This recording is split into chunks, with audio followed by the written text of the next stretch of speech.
What's syphilitic, my 1870s sailors? I'm Robert Evans, host of Behind the Bastards. That introduction had really nothing to do with the topic today, but I mean, sailors in the 1870s had a hell of a lot of syphilis. You can't argue that. That's just fact. That's just science. Here with me to talk about syphilis a little bit more is my once and current and probably future boss, Jack O'Brien. Actually, Jack. It ends after this After episode. that, one more time. It's over. This is your swan song. Yeah. Yeah.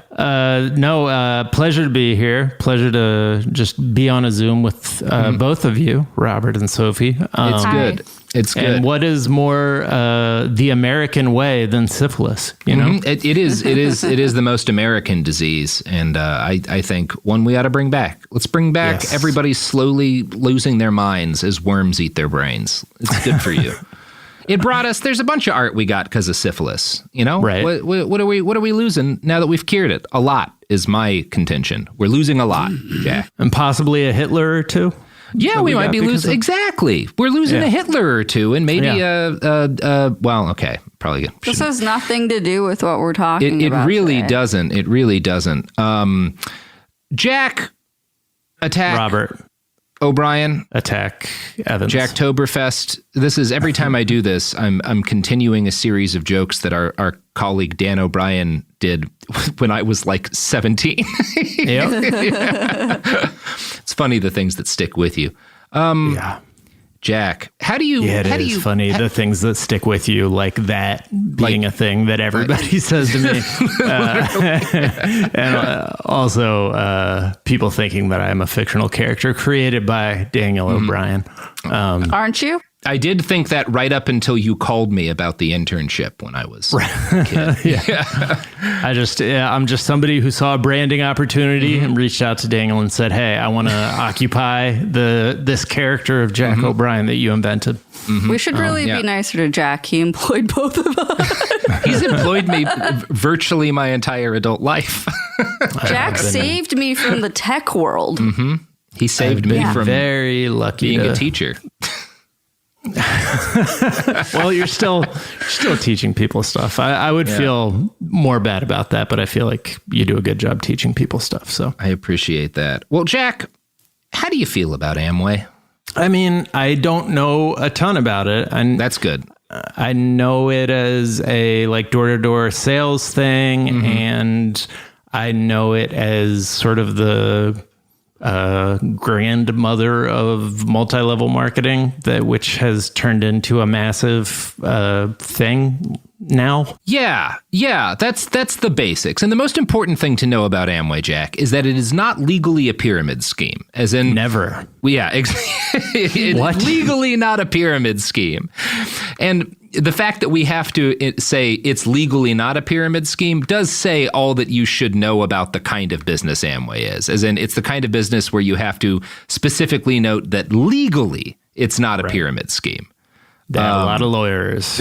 They have a lot of lawyers and a lot of money.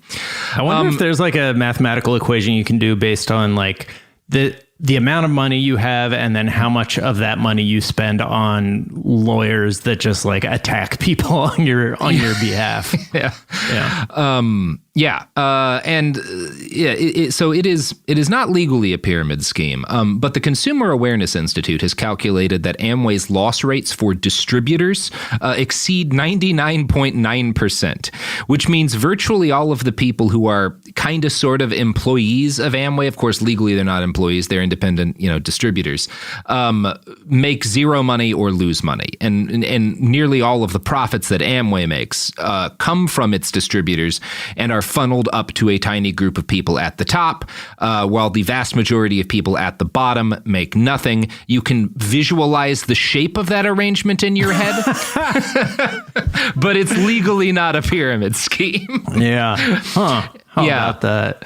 Now, 99.9 is not great. It would be a really different podcasting industry. I guess that is like if you look at podcasting as a whole, but that's not, a company. I'm just saying most podcasts are like my favorite. Did I ever tell you about my favorite podcast, Jack? What's that? Oh my God.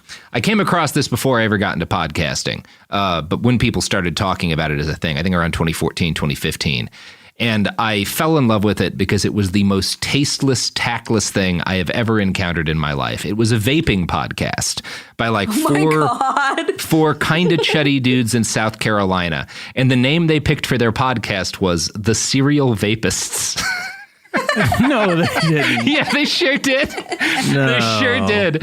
And the content was exactly what you'd expect. It was horrible, but it was very funny. I'm fairly certain they never made Joe Rogan bucks off of that show, but it was very funny to me. Shit. I was really hoping you were going to name drop one of your own podcasts as your favorite. I was hoping you were that guy. No. I don't listen to podcasts, Sophie. I just make them.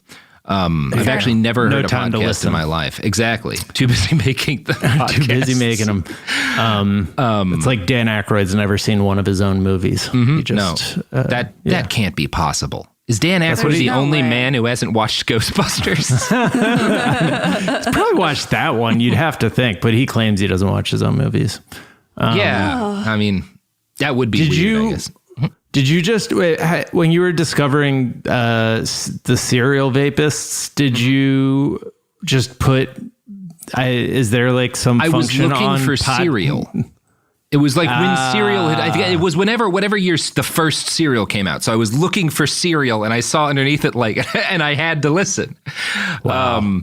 And it was amazing. Like one of the episodes, the first 20 minutes was just a guy talking about taking a shit at a vape store and the fact that they were cool with the fact that he took a giant shit in their bathroom. It was an incredible moment in content history.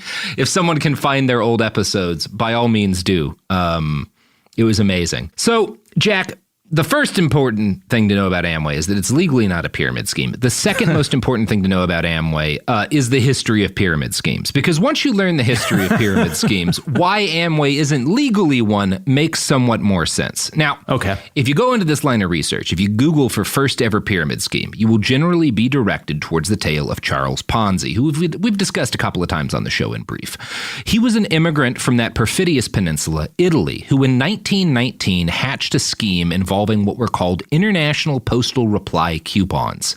These were essentially stamps that had been created for small international transactions, and they were redeemable at post offices in the United States for real stamps, which obviously have a cash value.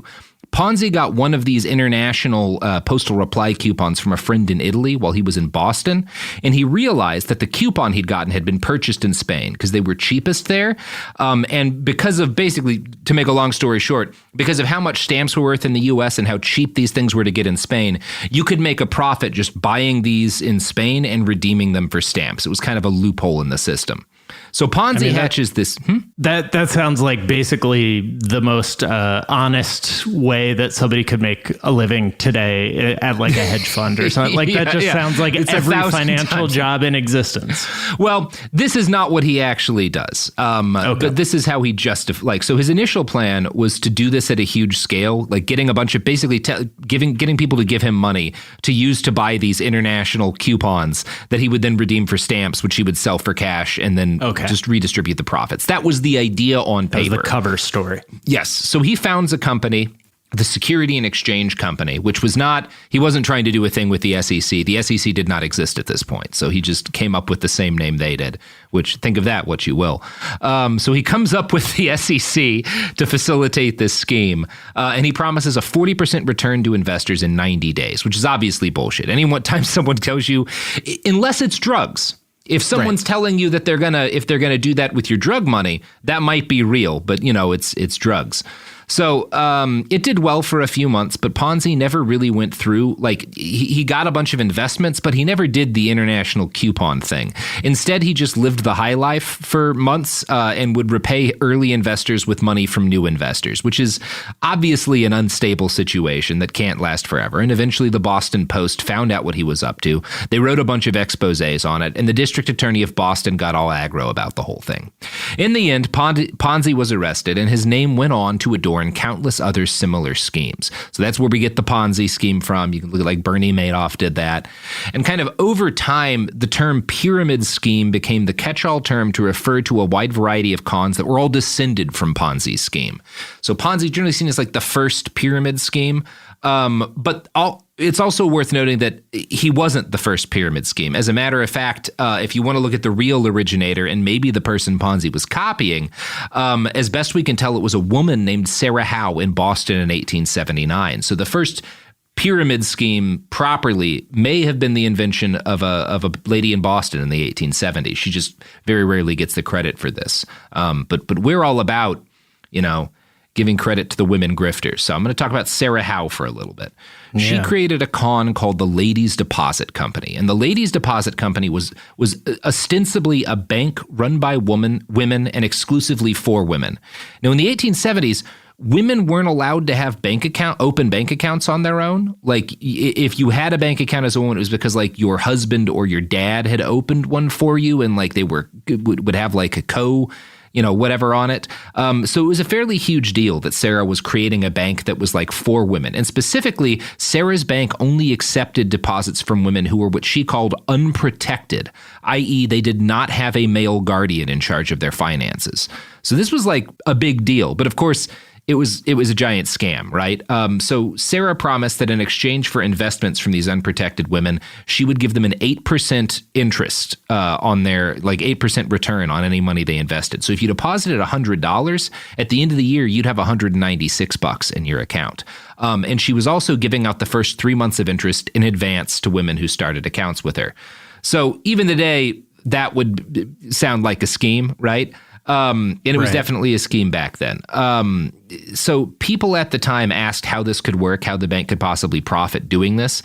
And Sarah assured them it's because it was not a for-profit endeavor. She claimed that her bank was funded by Quaker philanthropists, which was a lie. But it was a very successful con. And you can see why she picked this population to con. The fact that these women are unprotected means like, who are they going to go to, right? Like presumably these are like, these are poor women, right? If you're an independent woman, you don't have like a man, either a father or a husband, you're kind of in the least protected segment of society. So she's going after these people in part because she figures they're not going to be able to like do anything, right? And the con is very successful because there was a huge need for a bank that would actually serve these women. And in short order, Sarah gathered between $250,000 and $500,000 in 1870s money from close to 1,000 people. Local Sarah. paper. Yeah, she made a lot of money off of that. That was millions in modern dollars. Ponzi was just the first one to get caught, basically. No, she gets caught before him, but she's a woman, so they're not going to name it a Sarah scheme, That literally does seem to be like why. Right. So a local, Ponzi scheme was larger, but Sarah's scheme was not small. This is not a low-level con. You're making $250,000 or more in the 1870s. You have pulled off a good scheme. As with Ponzi, a local paper exposed this as a scam. Sarah had been a fortune teller in the past, so that was a big part of like the reporting on her, that like this is not a banker, this is like a person who told fortunes and stuff. That's how I pick all my financial advisors, is making sure that they have a background in fortune telling. You could argue that's what any stockbroker is. Yeah. They just don't want to admit it. But yeah. There is that fun article about how there's that hamster that has outperformed crushing it, the vast majority of humans in the crypto industry, which I do love. They even made him a cute little desk. And the articles also exposed that in addition to having a background that maybe was not the most credible basis for someone who founded a bank, she had essentially created. She didn't create a Ponzi scheme. She created a Howe scheme, and Ponzi created a Howe scheme. But I'm going to quote from a write-up on Long Reads here. When a new depositor arrived, Howe would use their money to pay out older clients. So the whole scheme required a constant influx of new depositors to pay out the old ones. Like every other Ponzi fraudster, Howe's bank would have eventually run out of new money. The run of stories in the Boston Daily Advertiser instilled enough fear in the bank's investors that they began to withdraw their money, and eventually there was a run on Howe's bank. It took 2 weeks and 5 days from the first story published in the Advertiser uncovering Howe's fraud before she was arrested. The press extended her victims a modicum of sympathy, describing their plights while also reminding the reader that they deserved their pain for trusting a woman with their money. I put every dollar I had into the bank, and if I lose it, I am a beggar, one depositor told the Boston Globe at the time. I wanted the interest so badly that I placed a mortgage on my furniture to secure the principal to deposit. Oh, I wish I hadn't now, for I shall have my goods sold from under my head, said another. I feel like those characters were made up by a man writing that story. Like they're just lying. Also, talk to a woman. I'm a journalist.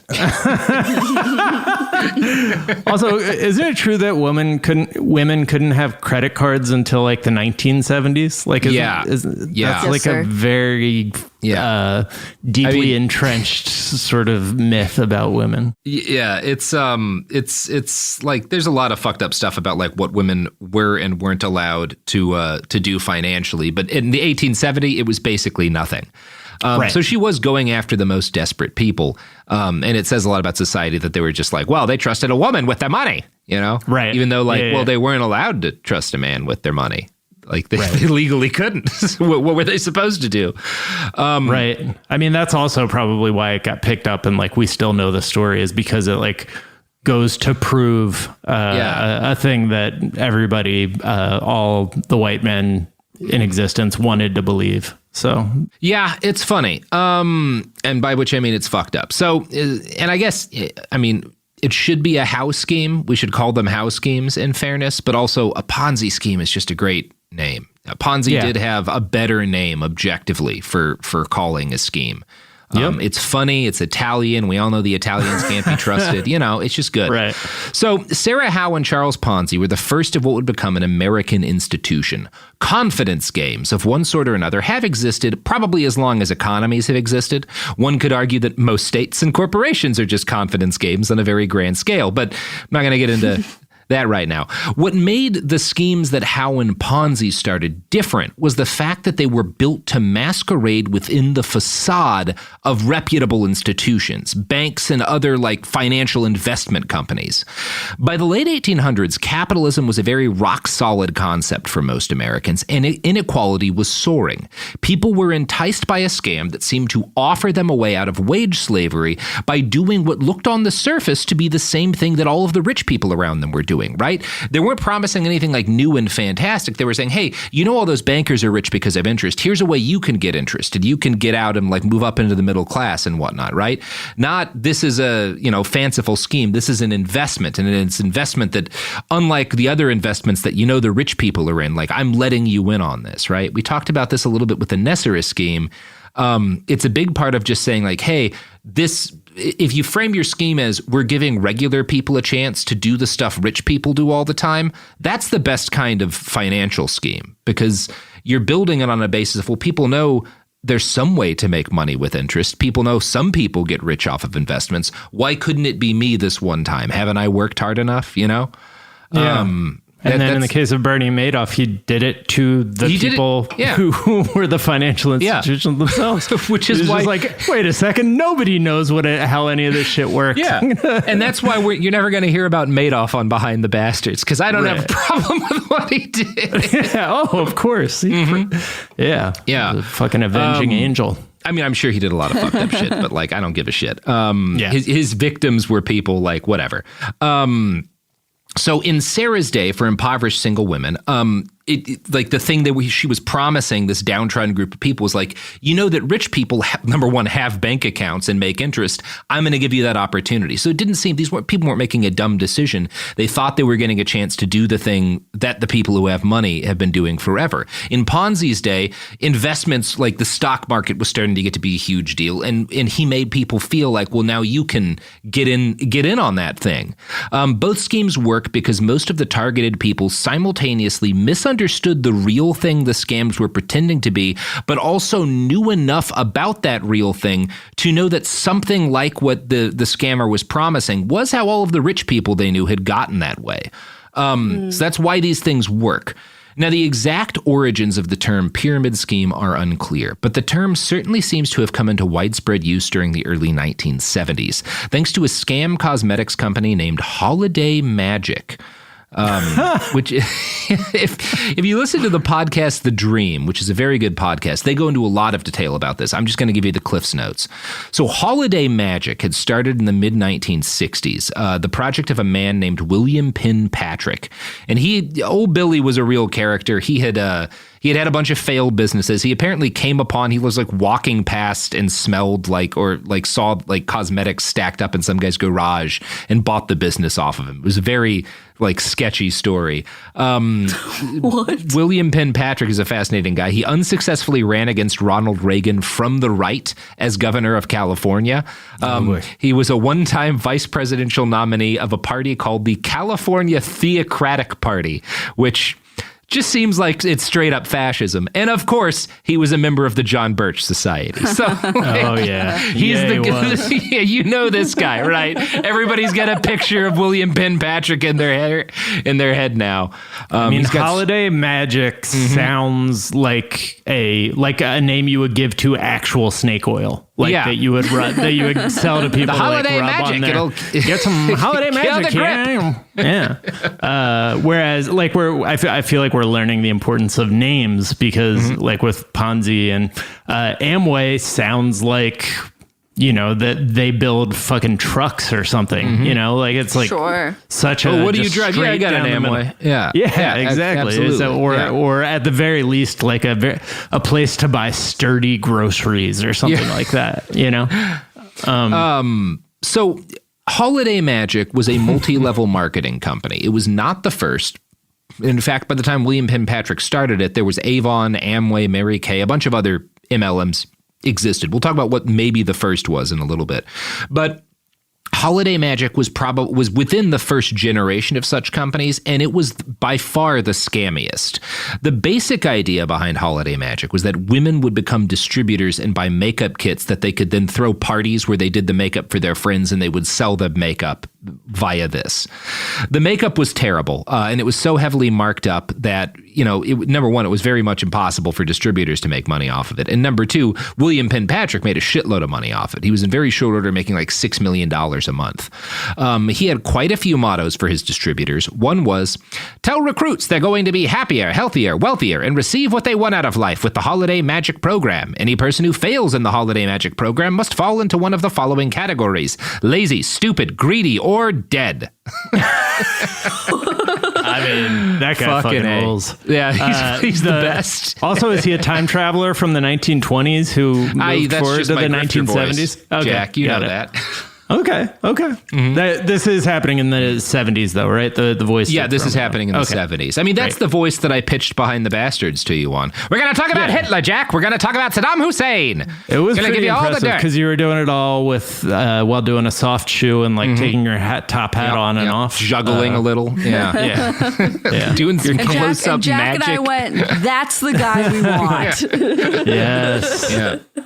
So his personal motto was, those who condemn wealth are those who have none and see no chance of getting it. So again, you see the guy that he is. Now, as I said, there were other MLMs out there at the time. What made William Penn Patrick special, and you really have to say all three names, is that he was very astutely married the kind of American dream style grift of a pyramid scheme with cultic influence techniques. So he was kind of the first to I'm not just going to have a money grift to get money out of people. I'm going to keep them there by kind of making my grift into a cult, right? Because if you're just taking people's money in a scam, eventually they'll figure it out and leave. If you get them to believe that getting scammed is makes them morally superior, keys them in spiritually to something, is part of some sort of sacred, thing, then you can keep them forever, right? That's the Church of Scientology, That's the way to really make a grift last. And William Penn Patrick is kind of the first MLM dude to get it right. Well, sort of. He went a little far. I was going to say that Holiday Magic is too stupid a name for a cult, and then you immediately disproved that by saying Scientology, which is the name of... And, the cult, he had another organization that was the cult, and this was called, it was a series of courses called Leadership Dynamics, which were billed as a training conference for Holiday Magic and other MLM distributors. So on paper, Leadership Dynamics is a course that you take in order to learn how to run your own business selling MLM products. The reality of the program is that people would pay like $1,000, and again, 70s money, to hang out in a horrible hotel getting locked in coffins and mentally abused. Like it was all these like weird power games and shit, like quasi torture of people. It involved a lot of, we've talked about Synanon and Chuck Dederick. It involved a lot of the game where like you'll sit around in a circle and everyone in the group will harass one person for a period of time and insult them. Like it was a lot of like fucked up cult shit, you know? Yeah. It was like mental NXIVM vibes. Yeah, NXIVM vibes. Everything that came after NXIVM is very much descended from this cult, cult pyramid scheme too. Now again, if you want to learn a lot more detail about this, because I'm really breezing over a lot, the podcast The Dream has done an excellent series of episodes on this. For our purposes, what you need to know is that Chuck's dream fell apart as a result of the fact that he was just promising way too much. And it wasn't really a product he was selling. He was just getting money straight from distributors to sell the product, and like that was too much of a scam. Holiday Magic generated enough complaints that it kept coming up in the House of Representatives, and eventually the FTC took him to task for being a pyramid scheme. And I'm going to quote from the excellent book Cultish by Amanda Montell here. Patrick's behavior was unhinged from all angles, but when the FTC brought him to court, their most compelling argument against him, and what eventually allowed them to shut down Holiday Magic, was their points about his speech. Ultimately, the court ruled that Patrick's deceptive hyperbole, loaded buzzwords, and gaslighting disguised as inspiration were what defined him as a pyramid schemer. This makes sense because in every corner of life, business and otherwise, when you can tell deep down that something is ethically wrong, but are having trouble pinpointing why, language is a good place to look for evidence. This is where the FTC turned to squash Holiday Magic, and over the next few years, its attorneys cited the same kind of outlandish, fraudulent messaging as they prosecuted a litany of MLMs, including the biggest one they went after, Amway. Now, Amway, as we started the podcast by stating, is legally not a pyramid scheme. And to explain why the FTC blasted William Penn Patrick's scam to hell, but did not do that to Amway, we have to talk a little bit about the men who founded Amway. We're going to be veering back and forward in time here. Sophie, can we cut in some of Cody's time machine noises here? No. Okay, well. Did you say no? No, it's horrible. Let me try. Terrible. No, come on. Oh, right. Okay, I know what you're talking like about. Like a cockroach. Yeah, I think he'd be proud. I feel him smiling upon me from heaven. By the way, so I host the show The Daily Zeitgeist. I'm not just putting that in there as a plug, but we have been covering co-host with Miles Gray, former guest on the show. We've been covering a lot of Amazon lately, and they also have coffins and like scream at each other until they start weeping at work. Like, did you know about the? No, did you know about I didn't realize they were doing the Holiday Magic scheme. Yeah, Amazon booths, which are just these like booths at the I have office heard of where that. you go, and like they are like, you're good, you're worth it. God, I hate that so It's basically much. like a coffin you can cry in for like 15 minutes. That's hot as hell, Jack. Yes. I love it. I love to see a company respecting tradition, you know? Yeah, That's really what it's all about to me. Embrace tradition, reject modernity, put your employees in coffins and scream at them. Yes. Speaking of that, Jack, do you know who else puts their employees in coffins and screams at them? It's going to be like an accidental Amazon ad. Like there's a decent chance that's a non-zero. Could happen. Might be Chevron, you know. I really hope not. I don't know. Look, I think one of the great things about this country is that we all have a sacred right to force our employees into coffins and scream at them. Yeah, it's the American way. It's the American way. It's the Amway. Yeah, that's what Amway comes from, right? American way. Yeah, well, yes, it actually does. We'll be talking about that briefly. But first, products.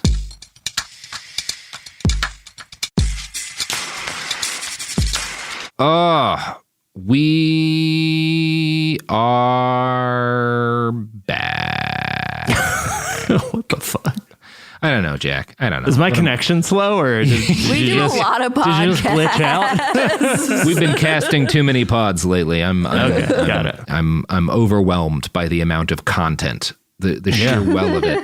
No, I get it, man. I'm right there with you. We just recorded our 1,000th episode of Daily Zeitgeist. Jesus Christ on a cracker. I'm so sorry, but also congrats. We realized that because somebody wrote it into an AKA. Otherwise, we have no idea. So I have no idea how many podcasts I've done other than far too many. But, you know, the nice thing about this, Jack, is when we're both dead, teenagers 100 years from now will be able to make us say literally anything. There's plenty of our voices. Yeah, we can finally immortality, Jack. Yeah, and then my kids will finally be able to hear me speak to them because, you famously have never speak around your children. I only speak Klingon to my children. That's you're doing like a Star Trek version of the experiment that one Pope did. Yeah, exactly. No, there's actually a psychologist who did a Klingon thing to his children. They only spoke Klingon around them. That's this beautiful mix of like kind of abusive and also kind of rad. Like it's a really unique area. Okay, so Amway got its start thanks to a company called Nutrilite, which was a dietary supplement business founded in 1934. And I think from the name Nutrilite, you know it's a scam. Yeah. Now, the founder was an American businessman named Carl F. Rainborg, who, as far as I can tell, I don't know the degree to which this guy was a total con artist. Nutrilite definitely sounds like a scam. By some accounts, it may be the first MLM company, but also I think it was MLMs were not quite as much of a bald-faced scheme at that point because it was really just like a modification of door-to-door salesmen, right? That was a big thing at the time. The fact that the idea that like someone would buy products and then go to door-to-door selling them was like not weird, like it is now. So I don't know. Rainborg had been working for the steel industry as well as Colgate in China when the Chinese Civil War forced him to flee. And he claimed that seeing so much poverty and starvation convinced him of the value of vitamins. And so he got into the dietary supplement business next. Again, Nutrilite may be the first MLM company. It's unclear to me how scammy it was. He sold his products wholesale to distributors who eventually formed their own companies to sell it. And two of the people who became independent distributors of Nutrilite were J. Van Andel and Richard DeVos. They got involved in 1949. Yeah, we all know that last name. Yeah. Yep. I was waiting for the first DeVos mention. Oh yeah, there's a big old DeVos episode. I feel like we need like a horrifying sound effect. Yeah. Let's here. No, not that one. That's the good. That's the DeVos sound. Feels appropriate. So they become independent distributors in 1949. And there is not a tremendous amount that I found of reputable information about these men's early lives. They both did kind of write memoir-y books, but they're, again, mainly existed to sell you on Amway. So not the best sources. Jay was born on June 3rd, 1934, which is the same year that Nutrilite was founded. He was the grandchild of Dutch immigrants. His parents were extremely religious and members of the Christian Reformed Church. He attended a Christian high school, and when World War II broke out, he joined the Air Force and trained bomber crews. After the war, he became a door-to-door salesman where he met his wife. Jay had met Richard DeVos back in high school. They both went to the same Christian academy. Now, Richard DeVos, who we'll call Old Dickie D, was born on March 4th, 1926 in Grand Rapids, Michigan. He was a true child of the 20s, by which I mean his mother was named Ethel and his father was Simon Cornelius. Wow. Which, I know. It's a name you just have to punch. So his family, I think, were fairly, he would later say that like they had hard times during the Depressions, that was difficult for them. I'm sure it was tighter than other times where they also paid to go to a private school. I don't think it was like my grandpa had to leave the family when he was 17 because they didn't have enough food. I don't think they were that kind of poor, but he makes a lot out of how poor they were during the Depression. I don't know. I wasn't there. His family and Jay's seem to have been, more comfortable than most in this period of time. Again, they're able to send their kids to a private school. There is fairly little about the early lives of either men in sources that are particularly trustworthy. When he was 88, Rich wrote a memoir where he described his grandfather as a huckster, but he meant that in a positive sense. And I'm going to quote from a write-up in Politico here. Grandpa Decker had been an immigrant from the Netherlands, Dutch in origin, like the word huckster itself. During the Great Depression, he sold freshly farmed vegetables door-to-door in Grand Rapids, Michigan. Rich DeVos used to tag along, noting the way the old man's neighborly demeanor and good humor gave him an instant rapport with customers. At the end of the usual routes, young Rich had the chance to peddle the leftover vegetables. The first thing DeVos ever sold was a bag of onions. His father let him pocket the profit. So that's apparently how Richard DeVos claims he got, and that may very well be a lie because it's a very folksy story, you know? But Rich is very, very bullish about the craft of being a salesman. He kind of builds his whole life around that. The official Amway account of both men's life from the website AmwayGlobal.com runs just a few paragraphs long. They state up front, quote, "The founders of Amway, Rich DeVos and Jay Van Andel, first became friends in high school in Grand Rapids, Michigan. They had no way of knowing that their individual lives would become forever entwined or that their combined work would change the landscape of business for good." But they don't give a lot of detail about these guys. Again, it's kind of hard to nail down on a whole lot about their early lives. So as I stated, Richard and Jay started as independent Nutrilife distributors in 1949, right after World War II. Direct sales were a big deal at the time, and the concept of people going door to door to sell things was still fairly common and not really weird, right? Part of what's weird about MLMs now is that like business doesn't work that way anymore, where like a salesman just like buys a bunch of products wholesale and like goes around selling them. That did used to be kind of normal. When Jay and Rich got involved in Nutrilife, it was fighting off an attack by the FDA, who accused the company of false advertising. So again, I think that their vitamin things were kind of a scam. Jay and Rich were very good salesmen, but the brouhaha with the FDA concerned them. So after 10 years as Nutrilife distributors, they quit and they spun off their own company to sell different household products. They called it the American Way, or Amway for short. Now, a few short years later, Von Andel and DeVos would buy Nutrilife from Carl Rainberg, and it today remains one of the staples of their product line. But the first Amway product was a type of highly concentrated organic detergent, which they bought as a patent from a Detroit area scientist who'd fallen on hard times. The organic home cleaner was called Frisk, and the men liked it because it was the kind of product that, they claimed, anybody could sell. Amway was successful early on, offering Americans during an unprecedented economic boom the chance to, quote, own a business of their own. And this is from the beginning a huge part of the pitch, right? A lot of people are getting rich. This is the biggest economic expansion in history. And they're like, Amway is a chance to own your own business. So you're not our employees. You're starting your own business to sell these great products. And like, that's how you're going to get your piece of the American dream.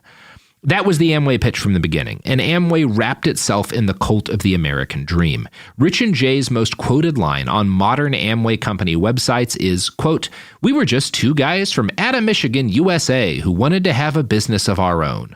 The Amway slogan is, "You can do it too," right? And you see this is a little bit of the evolution of the grift, right? These Ponzi and Hal, these first schemes, it's, you know how rich people are making their money. You can do that too. Right. And this is more of like an intimate sort of thing. We're just two regular guys who started a business and it got us rich. And you can do that too. They're selling entrepreneurship as a brand, right? Mm-hmm. Like you too could be your own entrepreneur. You could start your own business, be your own business owner, because that is what all the rich people that you've read about have always done. Like they really are like basically selling the American dream or the American way like that. They tell you in the title exactly what they're going to do to you. Yep, that's exactly right. Now, Rich DeVos, I think, was more the driver of the duo, and he was first and foremost a salesman. He wrote in a 1965 book, quote, "My own particular thing has always been salesmanship. I am always amazed to see how many people look down their noses at salesmanship as a worthy occupation." Now, to sell Amway, Rich had to sell his own lifestyle. The fact that he was rich, big house, nice cars, and he'd all earned it through Amway. And if Rich could do it, you could do it too. He would warn his new distributors that Amway wasn't about making a quick buck. It was about making your own slice of the American dream a reality through hard work. From Politico, quote, "He helped his distributors along the way with guidelines and best practices, but he mostly saw himself as a cheerleader for people to realize their own capabilities and to expand their ideas of what is possible, all while undergirded by specific political and spiritual ideas he saw as fundamental to the American way." And this is, again, what separates this from these early pyramid schemes are promising 90 days, 40% return. You'll get rich. You know, you do nothing but hand in your money, you get rich. The much more durable version of the grift is it's going to be hard work. You'll get rich, sure, but you have to do, you have to put in this work. This is this is your own business. This is not like a quick return thing. You'll be a millionaire if you follow these steps, but you have to follow these steps and it's going to be hard. And that's a lot more durable. And it also means if all you're doing is handing in money, being promised a return. When the return doesn't come, it's pretty easy to figure out who to blame. If you have to put in the hard work, quote unquote, then if it doesn't work out, because maybe it's close to impossible for it to work out, the blame is on you. Which is a much smarter grift, you know? Right. And like your family, as you're, taking out a second mortgage on your house to buy like wheelbarrows full of fucking cleaning solution that doesn't really work. And your family's like, don't do this.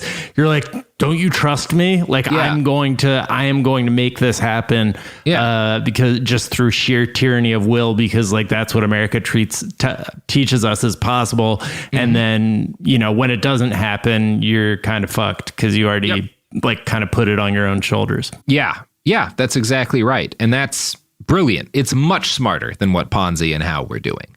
I mean, it's evil as fuck. But it's very evil, but it's also legally not a scam. Yeah. Yeah. So for DeVos, the American way meant a country that embraced the free enterprise system, exalted God, and held true to the conservative Christian principles. This country was built on a religious heritage, he wrote in his book Believe, and we'd better get back to it.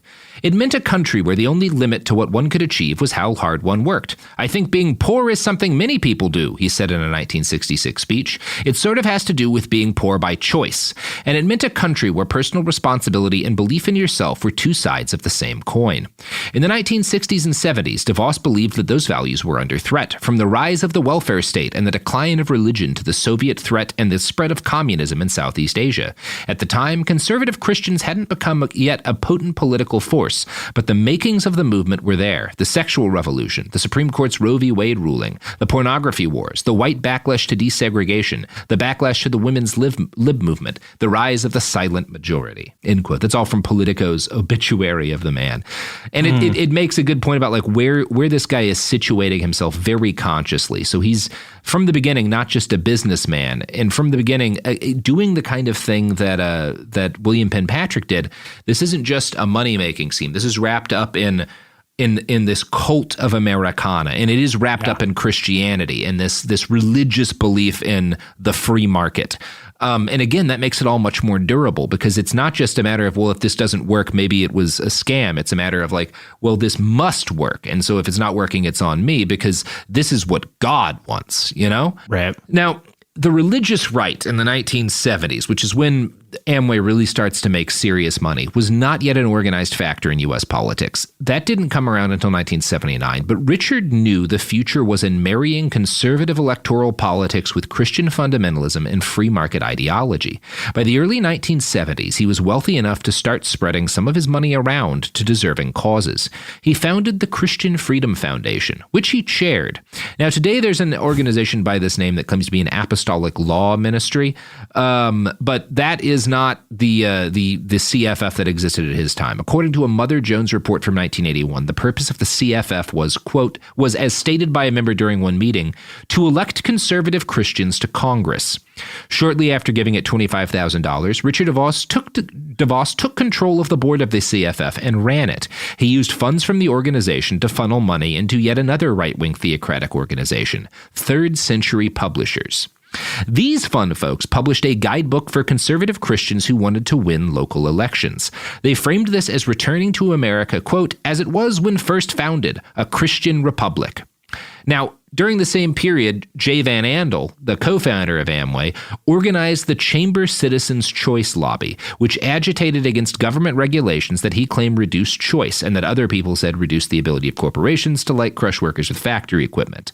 So both of these guys are seeing both like the fight for deregulation and whatnot and the fight for corporate rights as the same as like fighting for a Christian republic, because obviously a Christian republic would have no limitations on what capital can do. Now, the Amway co-founders established the Center for Free Enterprise in Ada, Michigan, this is like kind of like a museum, it sounds like. The lobby of this building featured life-size bronze statues of both men. Mother Jones described it as, quote, one of many displays in the saucer-shaped building that illustrate the rewards of a capitalism stewarded not by the federal government, but by God-fearing tycoons themselves. So it's like a propaganda outlet, right? This this museum dedicated to the wonderful history of free enterprise and all that goes great when the government stays out of the way of rich men. In its first full year of business, 1960, Amway had made just $500,000. By 1977, the company was selling more than $300 million in products per year, mostly to its own distributors. While Amway had started off as a multi-level marketing company, the focus was initially on selling products to actual customers. It quickly became clear that this was not the best way to make a fortune. If you relied on selling products the normal way, you had to worry about whether or not they worked or were marketed well to customers. Instead, DeVos and Van Andel created a modified cult dedicated to convincing people to buy more Amway products in the guise of independent businesses that they would ostensibly sell, but in most cases would just kind of accrue in their house because they were unable to move them. Mother Jones lays it all out. Quote, Amway measures a distributor's success by how many products the person sells and by the size of their distributor's downline. Each time the distributors get a new recruit, they add to their personal sales force and elevate their own position, increasing the amount of money they get from people below them while acquiring ever loftier titles. First Direct, then Ruby, Emerald, Diamond, and so on.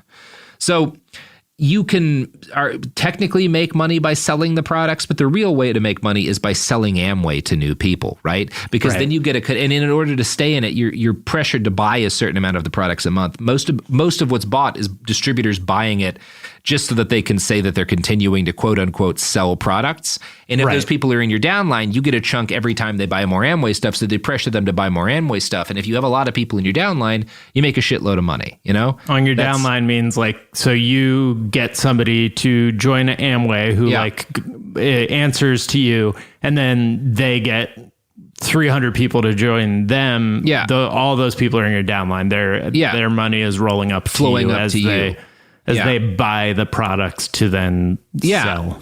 Yeah, exactly. And again, if you could think about the shape that would be if you were to draw out the way that arrangement works.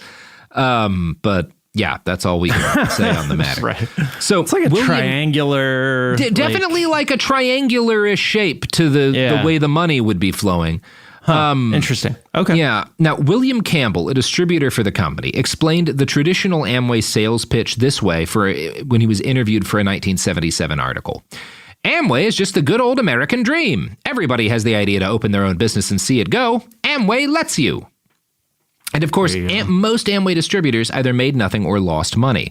This discrepancy between the wealth made by Amway and the poverty of many Amway distributors led DeVos and Van Andel to earn the nickname the Gold Dust Twins.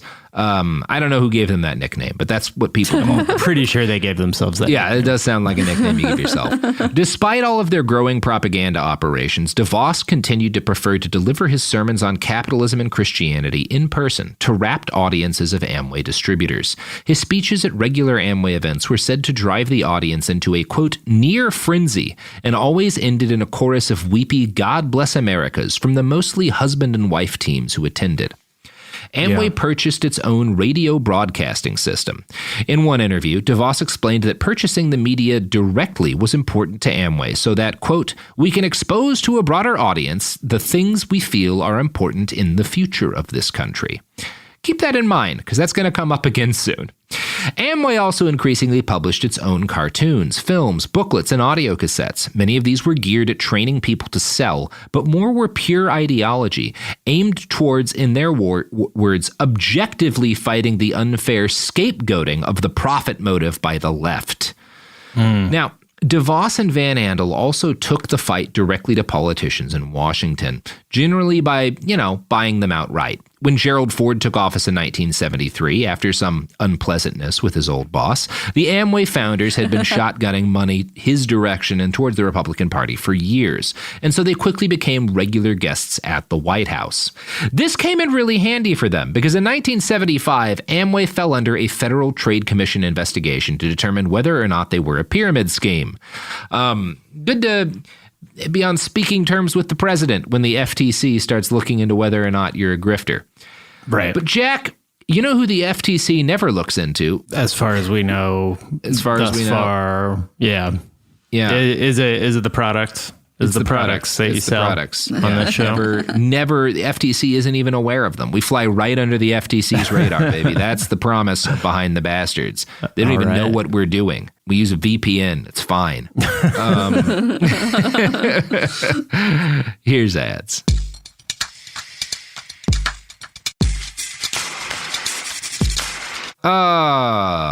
Okay. These returns from ad breaks are always award-winning. We've never won anything. Yeah, I've never won an award and never will. Ever. Not a one. We're, awards. Jack, we're back. Shit. Okay. You know what, Robert? You just reached my Ruby level of podcast hosts. So you get that reward. You're certified Ruby. Thank you. Does that come with a car? Do I get the Cadillac? Yeah, of course. The red Cadillac. The bright red Cadillac. I'm gonna go cruising in the main drag. So just a question on kind of what we've covered so far, because they have these people who are like the foot soldiers. Like, are they rewarding those people based on how enthusiastically they like sing the praises of Amway? Because that does seem to be like part of it, right? Is like, I'm assuming they think by kissing ass and saying his speeches like throw them into like, orgasms of fucking capitalist joy, that they are then like kind of finding favor in the Amway world. Yeah, I mean, obviously you have to praise the boss, but also the people. The only people Jack, you're really great. Thank you, Sophie. That was what I was getting at, and I appreciate it. The only people who like get to give talk for Amway are going to be other successful distributors. So you do have you have the people who are actually trying to run a business and like sell Amway products who don't make money and wind up broke and dying on the street. And then you have the people who are really good at getting people to be that person. And those people do make money. There's not a lot of them, but those are the people who get to like, who when you go out for quotes and whatnot, are representing Amway, right? These big distributors who are not Amway employees often. We'll talk a little bit about that, but like that's like it, and a big part of it is like building this cult of personality around the founders and around the successful distributors. And it's a huge part of what works about Amway is the worship of success. So when somebody does make money, you put that person in front of crowds, you have them deliver these, and the kind of people who are capable of making money at Amway are going to be good public speakers because they're the kind of people who are charismatic, right? They're good at getting people to buy into things. Salespeople. Yeah. And I don't think that audience is faking it. That audience is cheering and losing their minds because they desperately want to believe in what Amway promises, because it's the only hope they have of living a life that isn't wage slavery. And so they want the promise that Amway is making them. And so when they hear someone tell them it's possible, you can do this, you can succeed, you can have the big house and the boats and everything, they don't question it. And instead they find it like inspiring. And I'm sure when they get home that night to their house full of unsold Amway products, there's a crushing feeling of inadequacy and failure. But it's maybe even made worse than it otherwise would have been because they've convinced themselves, well, this guy was able to do it. And so as the Amway motto goes, I can do it too. And so if I haven't done it, there must be something wrong with me. It's how America talks about homeless people and poor people, right? It's just like a company that's bottled that discussion of like, if you're not succeeding under this system, it's because there's something wrong with you. Makes sense. Yeah. Now, in 1975, as I stated, Amway, the FTC is like, this might be a pyramid scheme. Holiday Magic had just been busted, and the FTC was at this point kind of going bullishly after other MLMs. Their argument against Amway seemed pretty strong. Despite Richard DeVos's strident claims that Amway was a good way to build an independent business and get rich, the average gross monthly income of distributors was $67 a month.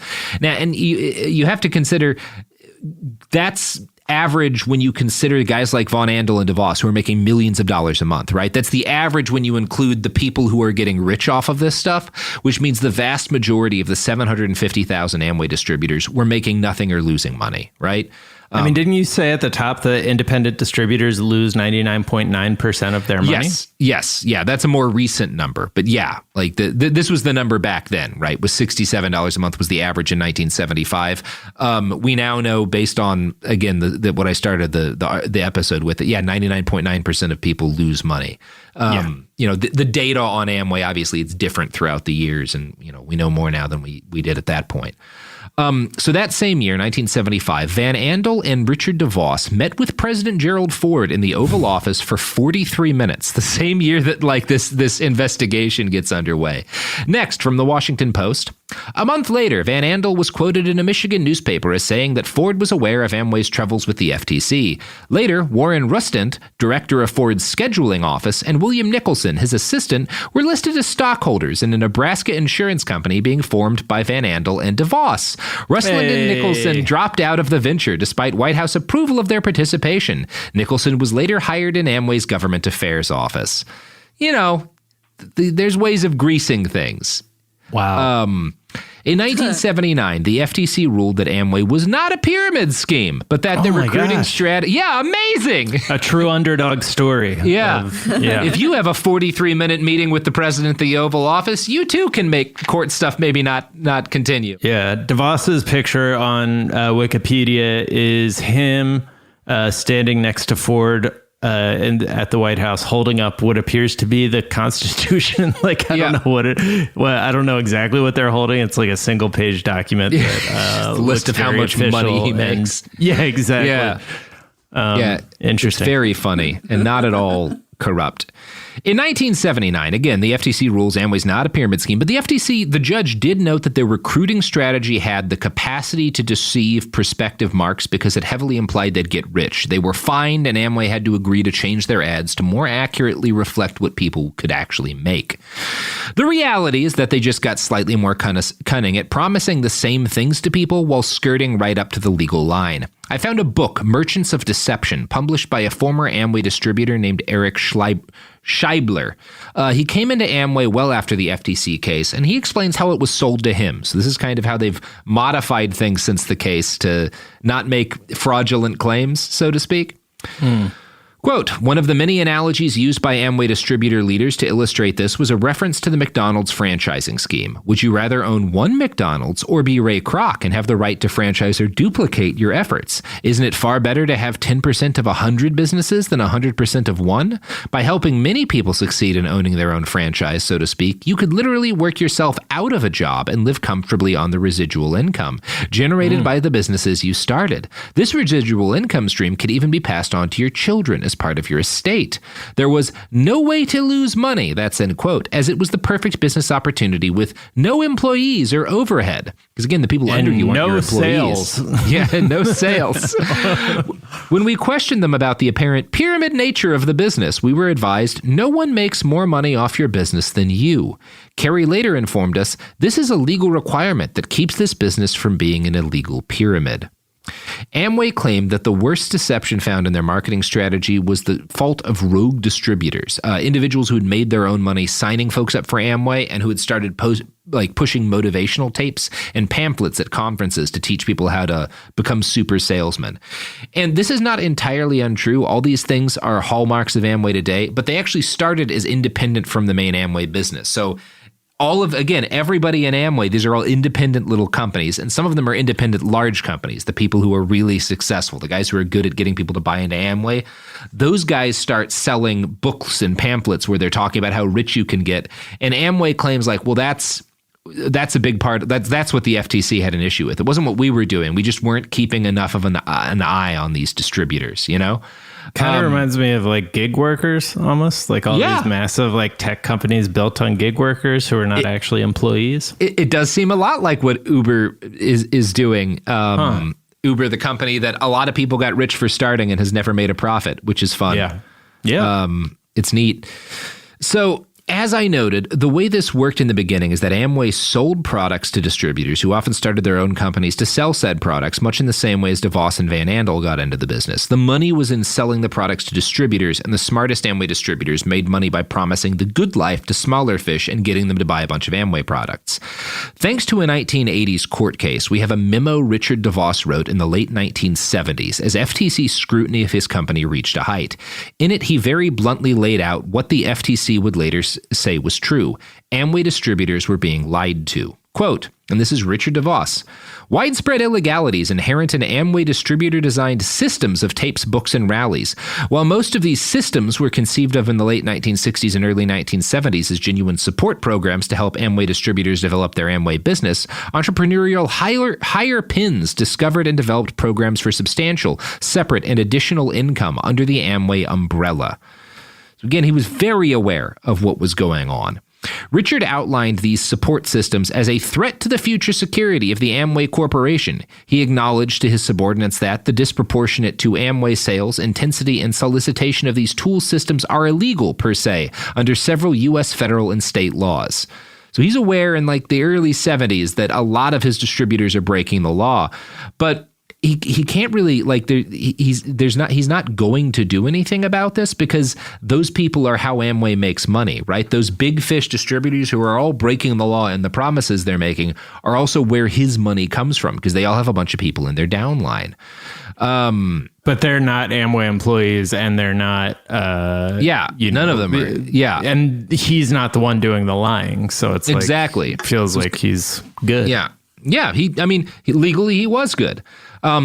So after the FTC decides that Amway's not a pyramid scheme, a bunch of different state attorneys general start investigating Amway to like try to figure out if there's anything else they're doing illegal that they can, because they're getting a lot of complaints. People who like come out of the Amway cult are like, well, I lost a bunch of money. Something seems like there'd be wrong here. In Wisconsin, the state attorney general sent people into Amway meetings, and he found these shady distributors running conferences and hawking tapes that made promises about wealth that Amway absolutely could not back up. The state filed civil complaints against Amway, which sent journalists undercover to poke around, which is when Richard DeVos finally started to care. He proposed a number of possible solutions, perhaps the funniest of which was to create what he called a truth squad to ferret out big distributors who were lying in their supplemental materials. But DeVos very quickly realized there was nothing Amway could actually do without harming his ability to make money. As Dr. Carol Juth, a sociologist who studies direct marketing, wrote, the entrepreneurs of the Amway Corporation, perhaps unwittingly, created an organizational structure which evolved into two powerful symbiotic organizations. The survival of the corporation and the distributor organizations are now dependent on and constrained by the other. The Amway Corporation is constrained in its ability to garner desired profits because of the amount of money it must allow for distributor incentives and the fact that distributors are more inclined to sponsor rather than to sell retail. After the FTC fined Amway for false advertising, the company was forced to make changes. Since Amway couldn't actually do without these big distributor organizations, they brought them and their propaganda into the whole deal. So they actually kind of merged these two. They bring a lot of these distributors into and particularly the propaganda they're making, they just start selling that as part of Amway.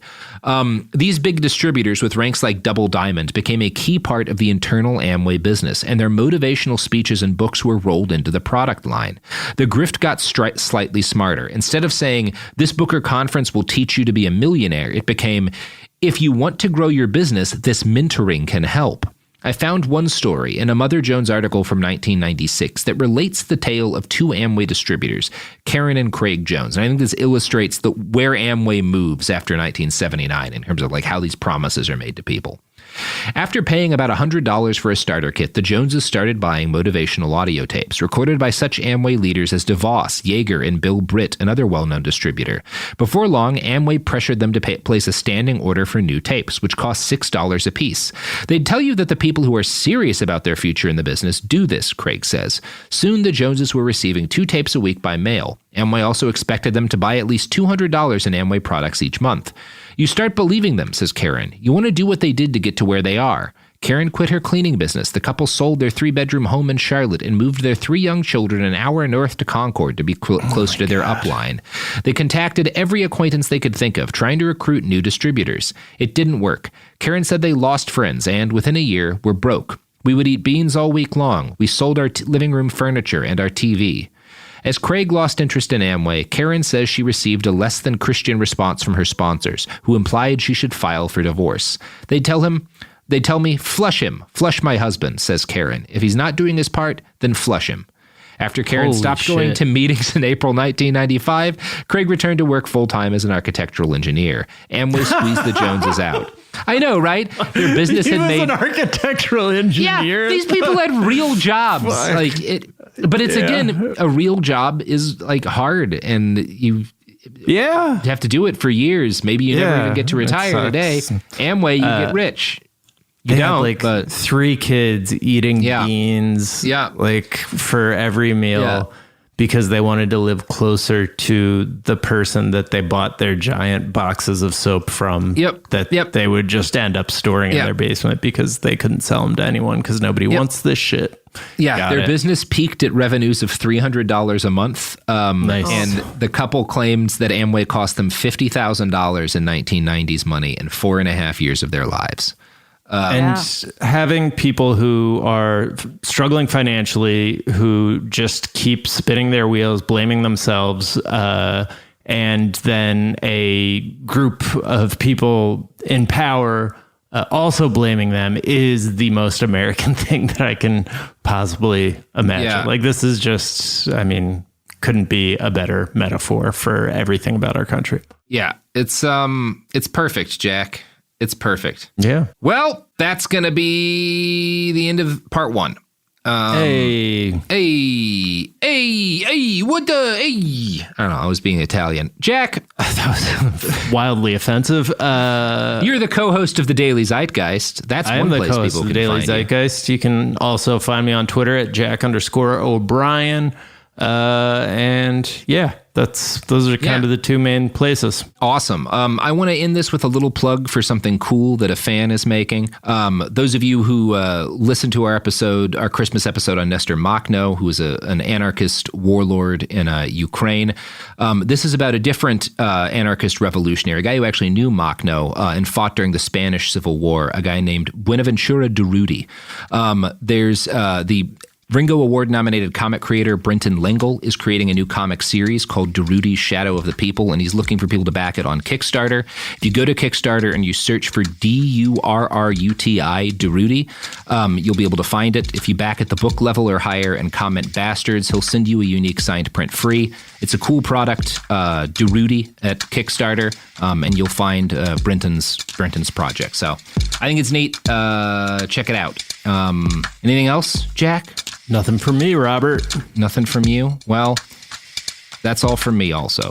All right. I can't wait until next episode. I can. Okay. Jack. I can. Right. Let's wait like a day. Let's wait like a day. Okay. Sounds good. All right.